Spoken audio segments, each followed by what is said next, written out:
एक्सेलमा कुनै पनि म्याट्रिक्सको डिटर्मिनेन्ट र कुनै पनि म्याट्रिक्सहरू मल्टिप्लाई कसरी गर्न सकिन्छ त? आज हामी यसको बारेमा कुरा गर्छौँ।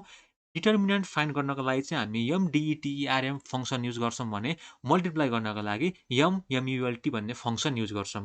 अब जाउँ एउटा एक्जाम्पल्समा। मसँग यो 2/2 को म्याट्रिक्स छ, मलाई चाहिँ यसको डिटर्मिनेन्ट फाइन्ड गर्नु पर्यो भने म के गर्छु, इक्वल्स टु लेख्छु, MDTERM लेख्छु र हाम्रो त्यो म्याट्रिक्स कुन हो त्यो सिलेक्ट गर्छु र इन्टर गरेँ भने त्यसले मलाई डिटर्मिनेन्ट फाइन्ड गरेर दिन्छ। सिमिलरली फर 3/3 को केसमा पनि हो। के गर्छु म, इक्वल्स टु लेख्छु, MDTERM लेख्छु र एरे सिलेक्ट गर्छु। मलाई यसले 3/3 म्याट्रिक्सको पनि डिटर्मिनेन्ट निकालेर दियो। अब जाउँ म्याट्रिक्स मल्टिप्लिकेसनमा। यसमा चाहिँ हामी कुन फङ्सन युज गर्छौँ त, MMULT भन्ने फङ्सन युज गर्छौँ।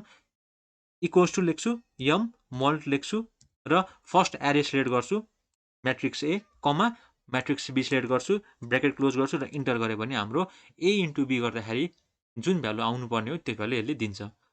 अब 3/3 को कुरा पनि त्यही गर्ने हो। MMULT लेख्ने, फर्स्ट म्याट्रिक्स सिलेक्ट गर्ने, कमा लेख्ने, सेकेन्ड म्याट्रिक्स सिलेक्ट गर्ने, ब्र्याकेट क्लोज गर्ने, इन्टर गरेँ भने हाम्रो यो matrix A into matrix B को आउटपुट चाहिँ यसले दिन्छ है त।